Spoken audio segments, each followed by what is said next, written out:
Imagine that you're holding a rubber band between your fingers. When it's relaxed, it sits here nice and quietly in its natural shape.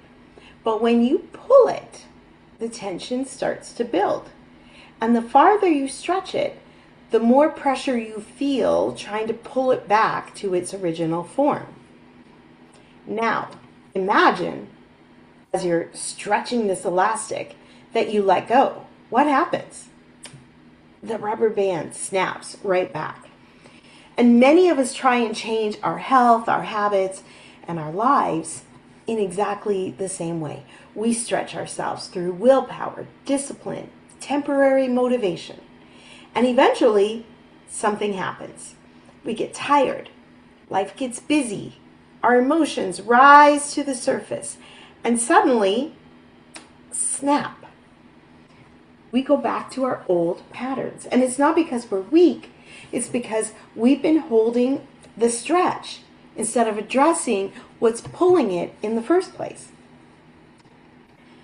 A lot of times when we're determined to improve our health, we focus on the visible behaviors. Eating less, exercising more, stop snacking, cutting out sugar, cutting out junk food, no dessert, no going out for dinner. We got to follow that plan perfectly. And there's nothing wrong with that. But what it's doing is targeting the effect and not the cause. So, for example, if stress is driving emotional eating, controlling your food isn't going to resolve the stress. If perfectionism is fueling that cycle of restriction, rebellion, stricter rules aren't going to create freedom.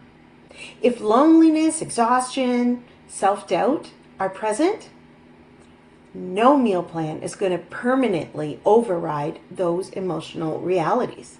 So what do? We stretch that rubber band. And while the deeper forces keep trying to pull that band back to normal. Deep thinkers and feelers often feel this tension more. Some people are going to experience the tension more strongly than other people. These people tend to be highly reflective. They think deeply about their patterns. They analyze their motivations. They feel their emotions intensely. And self-criticism can be quite high in those moments. This level of awareness can be a gift, though, but sometimes it creates unexpected pressure. Every decision gets analyzed. Every setback feels meaningful. Every struggle becomes a part of a larger story that we tell ourselves about our identity. And soon, the journey stops being about our habits. It becomes about what those habits say about who we think we are, or what we think the habits say about who we are. And then that can pull that rubber band extremely tightly. And then when thinking deeply and feeling deeply happen at the same time, then something else occurs. A simple moment like not eating when you planned or eating when you didn't plan to, then becomes a trigger for a cascade of questions. Why did I do that? What emotion was underneath that? What pattern does this reveal? What does this say about my discipline? And those are some tools that we have been taught to use. But sometimes those questions end up making that one small decision carry enormous meaning. So you've gone out for dinner and you weren't going to have dessert, and then you decide to have dessert. And then it creates that trigger of all the questions and the self-berating. Your mind analyzes, your heart interprets, your identity feels questioned, and the tension grows and grows. And eventually, your nervous system looks for relief. And so once again, snap, the old habits return. Not because you failed, but because that pressure became too great. Transformation begins when we ask a different question. Instead of saying, how do I control this behavior? We start asking, what is creating the need for this behavior? And this shifts the focus from force to understanding. It's like adjusting the anchor point of the rubber band. When the anchor changes, the tension naturally decreases. Many of our habits that we think are a lack of discipline actually have deeper roots. That would be things like the emotional pressure, perfectionism, identity conflicts, mental exhaustion, even physical exhaustion. Food, distraction, or avoidance end up becoming ways that our nervous system releases tension. So understanding these causes is not going to excuse the behavior, but it is going to help make real change possible. For those of us who think deeply and or feel deeply, the answer isn't about being less aware. It's about gentle awareness. Not every moment needs deep interpretation. Sometimes a habit's just a habit. We go out for dinner, we have dessert.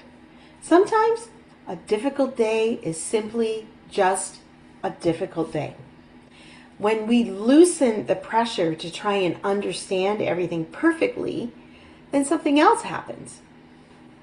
When we're not feeling so pressured, our energy returns. Our curiosity replaces self-criticism. And then the small changes begin to feel possible again. Real change rarely begins with dramatic declarations. You know those ones where you get on the scale and you're fed up with yourself and you say, that's it, I'm not messing around anymore. I'm not going to do this, I'm not going to do that, I'm going to do this and this and this and this. And it's these dramatic declarations. But the real lasting change rarely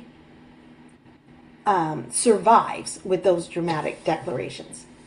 Instead, real change begins quietly with a moment of honesty, the moment of compassion, and asking yourself a new question. Instead of pulling harder, we start adjusting the deeper forces that are shaping the choices that we make. And then slowly the tension begins to fade. And the rubber band no longer needs to snap back. So if you have a rubber band nearby, I want you to try this. Stretch it gently between your fingers and notice the tension. Now slowly relax it. Now ask yourself two questions. Where might I in my life be pulling too hard right now? And the second question, which is equally or maybe even more important, what might be pulling the other end? Because sometimes the most powerful change doesn't come from stretching yourself further. It comes from loosening the forces that created the tension in the first place. And then, when the cause changes, the effect naturally follows.